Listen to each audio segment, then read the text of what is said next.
एक समान वैद्युत क्षेत्र में द्विध्रुव पर बल आघूर्ण को हम ज्ञात करेंगे। तो सबसे पहले करेंगे क्या कि सबसे पहले हम एक समान वैद्युत क्षेत्र को बनाएंगे, या जितनी बल रेखाएं हम खींच रहे हैं। एक समान वैद्युत क्षेत्र कक्षा 11 में भी आप लोग विद्युत में पढ़े हैं। यदि इस तरीके से यदि रेखाओं को खींचा जाए तो उसे कहते हैं कि एक समान वैद्युत क्षेत्र। एक समान वैद्युत क्षेत्र क्या है? यानी दो रेखाओं के बीच की जो दूरी है वह बिल्कुल समानांतर, वह एक रेखाएं दूसरे को काटती नहीं है।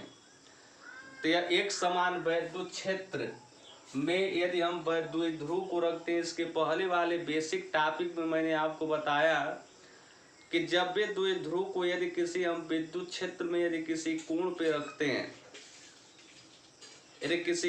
रखते हैं, तो वह घूमने का प्रयास करती है। जैसे मान लो यदि हम किसी कोण पे यदि ऐसे हम विद्युत क्षेत्र को रखें, ये हमारा -q आवेश है और ये हमारा +q आवेश है।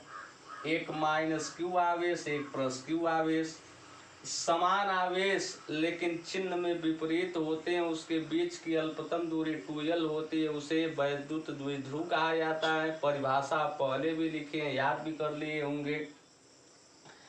इसके बीच की अल्पतम दूरी 2l है। यदि इसके बीच के कोण को थीटा से यदि हम व्यक्त करते हैं, तो जब थीटा से व्यक्त करते हैं तो यह क्या होगा? जैसे मान लो यह हमारा डाइपोल है और इलेक्ट्रिक डाइपोल है। जैसे हम विद्युत क्षेत्र में रखेंगे उसी तरह यह घूमने का प्रयास करेगा, ऐसे यूं ऐसे घूमेगा।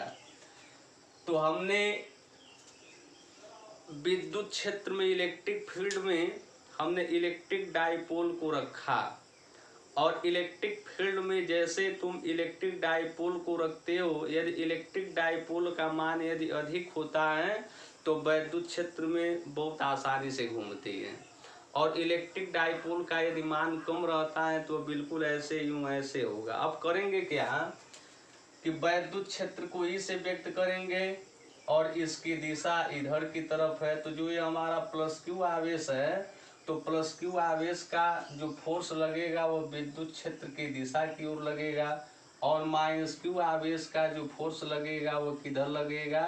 विद्युत क्षेत्र के विपरीत दिशा की ओर। तो एक हमारा एक बल इधर लग रहा है, एक फोर्स इधर लग रहा है, इसे हम F1 मान लें, इसे हम मान लें F2। एक बल इधर लग रहा है और एक बल इधर लग रहा है। तो इसी क्रियाओं को हम कहते हैं प्रत्यानयन बल। इसी बल का हमें मान निकालना है, बल आघूर्ण निकालना है।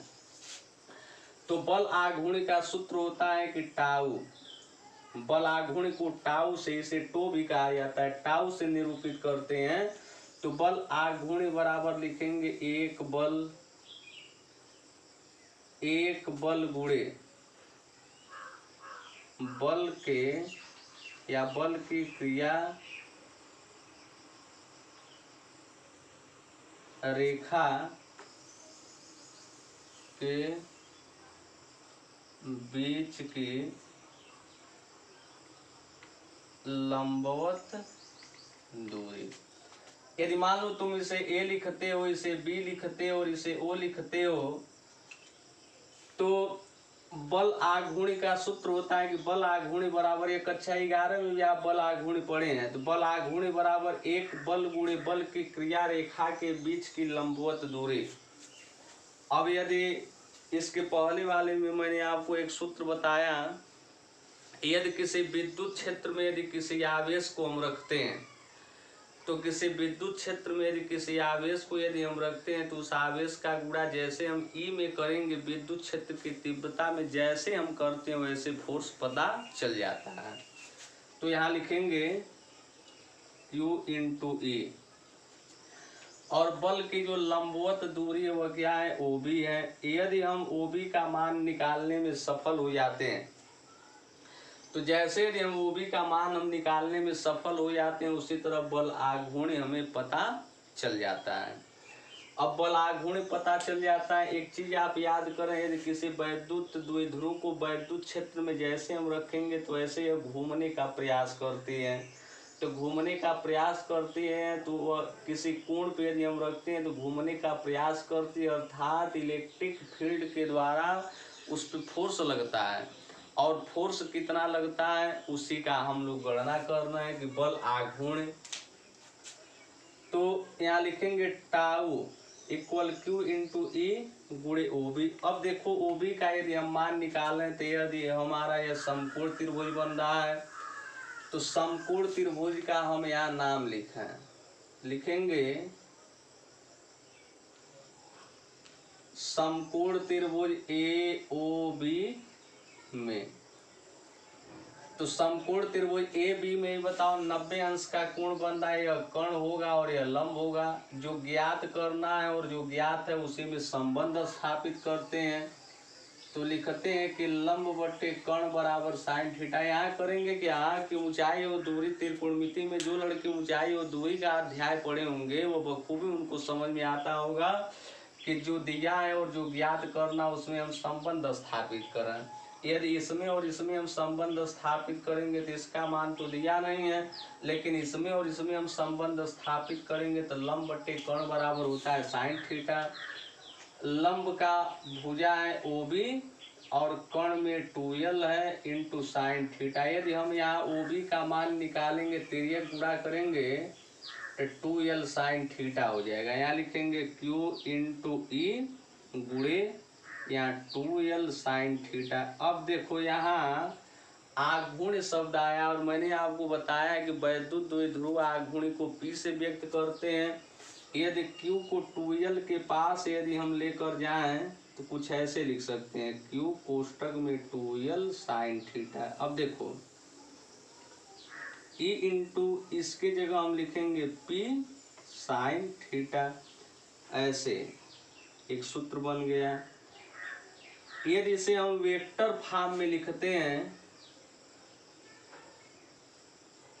वेक्टर रूप में, तो वेक्टर रूप में लिखोगे तो बल आघूर्ण को दिशा से प्रदर्शित करोगे, वैद्युत क्षेत्र की तीव्रता को भी प्रदर्शित करोगे, और जो हमारा द्विध्रुव आघूर्ण है, वैद्युत द्विध्रुव आघूर्ण उसको भी वेक्टर से प्रदर्शित करते हैं। इस तरीके से यह हमारा वेक्टर फॉर्म हो गया। यानी किसी सूत्र को हम सामान्य स्थिति में भी लिखते हैं और वेक्टर फॉर्म में लिखते हैं। जब तक उसे हम वेक्टर फॉर्म में लिखेंगे नहीं तब तक वह सूत्र हमारा भौतिक विज्ञान में सही साबित होगा नहीं। इसीलिए किसी सूत्र को आप लिखिए तो जरूर उसके वेक्टर फॉर्म को आप लिखिए। अब इसकी विशेष स्थिति होती है, इसकी विशेष स्थिति। तो विशेष स्थिति में हम करते क्या है, यदि हम थीटा का मान 0 ले लें, यदि हम थीटा का मान जैसे 0 लेते हैं और इसमें हम भरते हैं तो टाउ इक्वल ए इंटू पी साइन 0 अंश। और साइन 0 अंश का मान तुम जानते हो 0 होता है और गुणा करोगे कितना आ जाएगा 0। यदि हम वैद्युत द्विध्रुव को 0 अंश पे रखते हैं तो 0 अंश का मतलब बिल्कुल समानांतर ऐसे। तो जैसे हम समानांतर रखते हैं तो आज जो बल आघूर्ण होगा वह क्या होगा 0 होगा।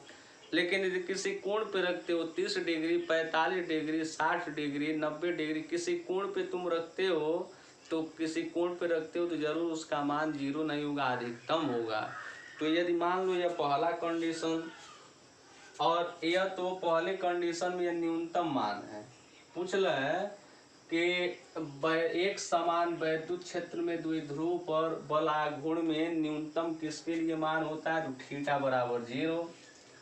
यदि हम थीटा बराबर यदि हम 90 अंश लें तो टाउ इक्वल ए इंटू पी साइन 90 अंश हो जाएगा। और साइन 90 अंश का मान 1 होता है, 1 का गुणा करोगे इसके मान में अंतर होगा नहीं।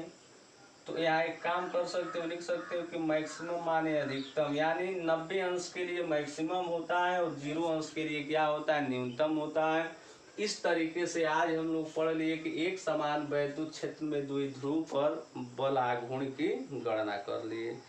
अब इस पे कुछ न्यूमेरिकल सवाल है जो मैं आपको अगले वीडियो में इस पे न्यूमेरिकल सवाल सॉल्व कराऊंगा। तब तक आप इसे ध्यानपूर्वक रटें, याद कर लें।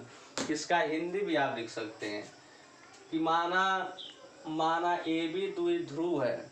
इसको यदि लिखना चाहेंगे लिख सकते हैं कि माना ए बी द्विध्रुव है जिस पर एक समान आवेश लेकिन प्रकृति में विपरीत -q और +q है, जो वैद्युत क्षेत्र पे थीटा कोण बनाते हुए रखे गए हैं और उसी में हम लोगों को बल आघूर्ण की गणना करनी है। तो बल आघूर्ण की गणना करनी है तो देखो इसमें एक बल लगता है प्रत्यानयन बल। यदि वैद्युत क्षेत्र में यदि हम लोग किसी द्विध्रुव को रखते हैं तो किसी डाइपोल को, इलेक्ट्रिक डाइपोल को जैसे हम किसी कोण पे रखते हैं तो विद्युत क्षेत्र की दिशा में जो +q आवेश है उस दिशा में फोर्स काम करेगा और वैद्युत क्षेत्र के विपरीत दिशा में जो हमारा माइनस आवेश है विपरीत दिशा में, तो दोनों फोर्स एक जैसे मान लो एक फोर्स हम इधर से लगाए और एक फोर्स इधर से हम दाब रहे हैं, इधर से खींच रहे हैं, तो विपरीत बल लगता है। इसी बल को हम प्रत्यानयन बल के नाम से जानते हैं।